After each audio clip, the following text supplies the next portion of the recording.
ನಾವು ಈ ಕ್ಷೇತ್ರದಲ್ಲಿ ಇದನ್ನು ವಿಶೇಷ ಪ್ರತಿ ವರ್ಷದಂತೆ ಈ ವರ್ಷವೂ ಸಮೇತ ನಾವು ಇದು 9ನೇ ವರ್ಷದ ಗಣೇಶನ ಪ್ರತಿಷ್ಠಾಪನೆ ಮಹೋತ್ಸವವನ್ನು ಹಮ್ಮಿಕೊಂಡಿದ್ದೀವಿ.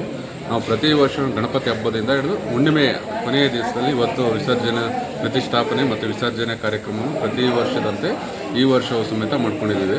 ಈ ವರ್ಷ ವಿಶೇಷ ಏನಂದರೆ ಗ್ರಹಣ ಇರೋದ್ರಿಂದ ಗ್ರಹಣಕ್ಕೆ ಸಂಬಂಧಪಟ್ಟಂಗೆ ವಿಶೇಷ ಹೋಮವನ್ನು ಮಾಡಿ ಸಮೇತ ಬೆಳಗ್ಗೆಯಿಂದ ಹೋಮ ಎಲ್ಲ ಆಗಿ ಪ್ರತಿಷ್ಠಾಪನೆಯೂ ಆಗಿದೆ.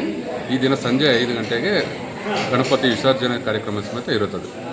ಇಲ್ಲಿನ ಕ್ಷೇತ್ರದ ಬಗ್ಗೆ ಸ್ವಲ್ಪ ಈ ಕ್ಷೇತ್ರದಲ್ಲಿ ಏನಂದರೆ ಭಕ್ತಾದಿಗಳು ಬಂದು ಅಯ್ಯಪ್ಪನ ಯೋಗ ಮುನೇಶ್ವರ ಸ್ವಾಮಿಯಲ್ಲಿ ಏನು ಕೇಳ್ತಾರೋ ವರವನ್ನು ಆ ವರಗಳನ್ನು ದಯಪಾಲಿಸ್ತಾ ಬರ್ತಾ ಇರೋನೇ ಯೋಗ ಮುನೇಶ್ವರ. ಕ್ಷೇತ್ರ ಪಾಲಕನಾಗಿ ಯೋಗ ಮುನೇಶ್ವರ ಸ್ವಾಮಿ ಈ ಕ್ಷೇತ್ರದಲ್ಲಿ ಬರ್ತಕ್ಕಂಥ ಭಕ್ತಾದಿಗಳು ಏನು ಕಷ್ಟ ಕೇಳ್ತಾರೋ ಅವೆಲ್ಲವನ್ನು ಪರಿಹಾರ ಮಾಡಿಕೊಂಡು ಯೋಗ ಮುನೇಶ್ವರ ಸ್ವಾಮಿ ಈ ಕ್ಷೇತ್ರ ಪಾಲಕನಾಗಿ ಈ ಕ್ಷೇತ್ರದಲ್ಲಿ ಭಾಳ ವಿಜೃಂಭಣೆಯಿಂದ ಸ್ವಾಮಿ ಪೂಜಾ ಪುನಸ್ಕಾರಗಳೆಲ್ಲವನ್ನು ಮಾಡಿಸ್ಕೊತಾ ಇದ್ದಾರೆ. ಹಾಗೆ ಇಲ್ಲಿ ಮಹಾಬಲೇಶ್ವರ ಸ್ವಾಮಿ, ತಾಯಿ ಚಾಮುಂಡೇಶ್ವರಿ ತಾಯಿ ಪಾರ್ವತಿ ದೇವಿ ಎಲ್ಲ ದೇವರುಗಳು ಇದ್ದಾರೆ ಈ ಕ್ಷೇತ್ರದಲ್ಲಿ. ನೀವು ಏನು ಬಂದು ಭಕ್ತಾದಿಗಳ ದೇವರಲ್ಲಿ ಕೇಳ್ಕೊಳ್ತಾರೋ ಆ ವರಗಳನ್ನು ದಯಪಾಲಿಸ್ತಾ ಸಿದ್ಧಿ ಕ್ಷೇತ್ರವಾಗಿ ಪ್ರಸಿದ್ಧಿ ಆಗ್ತಾ ಇದೆ ಈ ಕ್ಷೇತ್ರವು. ಸ್ವಾಮಿ ಇವತ್ತು ಯಾವ್ಯಾವ ರೀತಿ ಪೂಜೆಗಳು ನಡೀತು ಅಂತ ನಾವು ಬೆಳಗ್ಗೆಯಿಂದ ಎಲ್ಲ ದೇವರುಗಳಿಗೂ ಅಭಿಷೇಕ ಆಗಿದೆ, ಅಲಂಕಾರ ಆಗಿದೆ, ಮತ್ತು ಗಣಪತಿ ಪ್ರತಿಷ್ಠಾಪನೆ, ಗಣಪತಿ ಹೋಮ, ವಿಶೇಷವಾಗಿ ಗಣಪತಿ ರೂಪದಲ್ಲೇ ಹೋಮವನ್ನು ಇದು ಮಾಡಿ ಗೋಪೂಜೆ, ಸ್ನಾನ ಪೂಜೆ ಎಲ್ಲವನ್ನು ಪ್ರಾಕಾರೋತ್ಸವ ನಂತರ ಈಗ ಅನ್ನದಾನ ನಡೀತಾ ಇದೆ ಕ್ಷೇತ್ರದಲ್ಲಿ. ಸ್ವಾಮಿ ಇದು ಹಸುಗಳಿಗೆ ಪೂಜೆ ನಡೆಯೋದು ಮತ್ತು ಶಾಸನಗಳಿಗೆ ಇದು ಮಾಡೋದು ಇದು ಯಾವ ವಿಶೇಷ? ಈ ಕ್ಷೇತ್ರದಲ್ಲಿ ವಿಶೇಷ ಏನಂದರೆ ಪ್ರತಿ ಅಮಾವಾಸ್ಯೆ ಮೇಲೆ ಗೋಪೂಜೆ ಮಾಡ್ತೀವಿ. ಅದು ಭಕ್ತಾದಿಗಳ ಕೈಯಿಂದನೇ ಮಾಡ್ತೀವಿ. ಭಕ್ತಾದಿಗಳೆಲ್ಲ ಸೇರಿ ಭಾಳ ವಿಜೃಂಭಣೆಯಿಂದ ಗೋಪೂಜೆ ನಡೆಯುತ್ತೆ. ಗೋಪೂಜೆ ನಂತರವೇ ಎಲ್ಲ ದೇವರುಗಳ ಪೂಜೆಯನ್ನು ಮಾಡ್ತಾ ಬರ್ತಾ ಇದ್ದೀವಿ ಕ್ಷೇತ್ರದಲ್ಲಿ. ಎಲ್ಲೆಲ್ಲಿಂದ ಬರ್ತಾರೆ ಸ್ವಾಮಿ ಭಕ್ತಾದಿಗಳು? ನೀವು ನೋಡ್ಬೋದು, ನೀವೇ ಕೇಳ್ಬೋದು. ಭಕ್ತಾದಿಗಳು ಯಾವ ದಿಕ್ಕಿಂದ ಬರ್ತಾರೆ ಅಂತ ಹೇಳೋಕ್ಕಾಗಲ್ಲ, ಎಲ್ಲ ಕಡೆಯಿಂದ ಬರ್ತಾ ಇದ್ದಾರೆ ಭಕ್ತಾದಿಗಳು. ಅಯ್ಯಪ್ಪನ ಲೀಲೆಯಿಂದ ಈ ಕ್ಷೇತ್ರದಲ್ಲಿ ಭಕ್ತಾದಿಗಳು ಬರಮಾಡ್ಕೊಂಡು ಅವ್ರ ಕಷ್ಟಗಳೆಲ್ಲ ದಯಪಾಲಿಸುತ್ತಾ ಒಳ್ಳೆ ಇದು ಮಾಡ್ಕೊಂಡು ಹೋಗ್ತಾ ಇದ್ದಾನೆ ಸ್ವಾಮಿ ಈ ಕ್ಷೇತ್ರದಲ್ಲಿ. ತಮ್ಮ ಹೆಸರು ಸ್ವಾಮಿ? ಈ ಕ್ಷೇತ್ರದ ಧರ್ಮದರ್ಶಿ ಮಂಜುನಾಥ್. ನನ್ನ ಹೆಸರು ಅಶ್ವಿನಿ ಅಂತ, ಮಂಚನಹಳ್ಳಿಯಿಂದ ಬಂದಿರೋದು. ನಾನು ಸ್ವಲ್ಪ ಜೋರಾಗಿ ಮಾತಾಡಿ. ಮಂಚನಹಳ್ಳಿಯಿಂದ ಬಂದಿರೋದು. ಸುಮಾರು 15 ವರ್ಷದಿಂದ ಬರ್ತಾ ಇದ್ದೀವಿ ನಾವು. ಫಸ್ಟ್ ಬಂದಾಗ ಇಲ್ಲಿರುವಂಥ ದೇವಸ್ಥಾನ ಮಾತ್ರ ಇತ್ತು ನಾವು ಬರೋಕ್ಕೆ ಶುರು ಮಾಡಿದಾಗ, ಮುನೇಶ್ವರ ದೇವ್ರದ್ದು ಮಾತ್ರ. ಅಲ್ಲಿಂದ ಮಂಜು ಸರ್ರು ಯಾವುದೇ ರೀತಿಯಾದಂಥ ದುಡ್ಡಾಗಿರಲಿ, ಇನ್ನೊಂದು ಡಿಮ್ಯಾಂಡ್ಸ್ ಆಗಿರಲಿ ಯಾವುದೂ ಇಲ್ಲ. ಅದು ಇಷ್ಟ ಆಗಿದ್ದಕ್ಕೆ ಪ್ರತಿ ಹುಣ್ಣಿಮೆ ಮತ್ತು ಅಮಾವಾಸ್ಯೆಗೆ ಅಲ್ಲಿಂದ ಇಲ್ಲಿವರೆಗೂ 15 ವರ್ಷದಿಂದ ನಾವು ಬರ್ತಾ ಇದ್ದೀವಿ. ಚೆನ್ನಾಗಿದೆ, ಇಲ್ಲಿ ಚೆನ್ನಾಗಿ ಅನಿಸುತ್ತೆ, ಪಾಸಿಟಿವ್ ವೈಬ್ಸ್ ಇದೆ. ಶಿವ ಅಂದರೆ ಬೇಸಿಕಲಿ ಇಷ್ಟ, ಹಾಗಾಗಿ ನಾವು ಪ್ರತಿ ಅಮಾವಾಸ್ಯೆ ಹುಣ್ಣಿಮೆಗೆ ಬಂದು ಪೂಜೆ ನೋಡಿಕೊಂಡು ಚೆನ್ನಾಗಿ ಅನ್ನ ಪ್ರಸಾದ, ಎಲ್ರಿಗೂ ಬಂದವ್ರಿಗೆಲ್ಲ ಅನ್ನ ಪ್ರಸಾದ ಮಾಡ್ತಾರೆ. ಮೇಡಮ್, ನೀವು ಸ್ಟಾರ್ಟಿಂಗು ಏನು ಅನ್ಕೊಂಡು ಬಂದ್ರಿ? ಹೇಗೆ ನಿಮ್ಮ ಹರಕೆ ವಿಷಯಕ್ಕೋಸ್ಕರ ನಾನು ಈ ಹರಕೆ ಹೊಡ್ಕೊಂಡು ಬಂದಿದ್ದು. ಮದುವೆ ಆಯಿತು, ಈಗ ಚೆನ್ನಾಗಿದ್ದೀವಿ. ಏನು ಅನಿಸುತ್ತೆ ಮೇಡಮ್? ಚೆನ್ನಾಗಿದೆ, ಇಲ್ಲಿ ಬಂದಾಗಿಂದ ಒಳ್ಳೇದಾಗ್ತಾ ಇದೆ. ನಮ್ಮ ಬಿಸ್ನೆಸ್ ಎಲ್ಲ ಚೆನ್ನಾಗಾಗಿದೆ.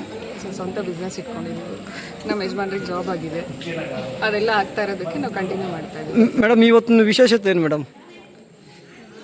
ಇವತ್ತು ಗಣೇಶ ವಿಸರ್ಜನೆ ಇದೆ, ಮತ್ತು ಗಣೇಶ ಹೋಮ ಮತ್ತು ಇಲ್ಲಿ ಹುಣ್ಣಿಮೆ ಹೋಮ 2 ಮಾಡಿದ್ದಾರೆ. ಚೆನ್ನಾಗಿದೆ. ನಿಮ್ಮ ಹೆಸರು ಮೇಡಮ್? ಅಶ್ವಿನಿ. ಹೆಸರು ಪದ್ಮಾ ಅಂತ. ನಮ್ಮದು ಇಲ್ಲೇ ಗೌರಿಬಿದನೂರು ತಾಲೂಕು ಸಾಧೇನಹಳ್ಳಿ ಗ್ರಾಮ. ನಾವು ಸುಮಾರು 15-20 ವರ್ಷಗಳಿಂದ ಬರ್ತಾ ಇದ್ವಿ. ಪ್ರತಿ ಹುಣ್ಣಿಮೆ ಅಮಾವಾಸ್ಯೆಗೆ ವಿಶೇಷವಾದ ಪೂಜೆಗಳು ನಡೀತಾ ಇರ್ತವೆ. ಇಲ್ಲಿ ತುಂಬ ಭಕ್ತಿ ಇದೆ.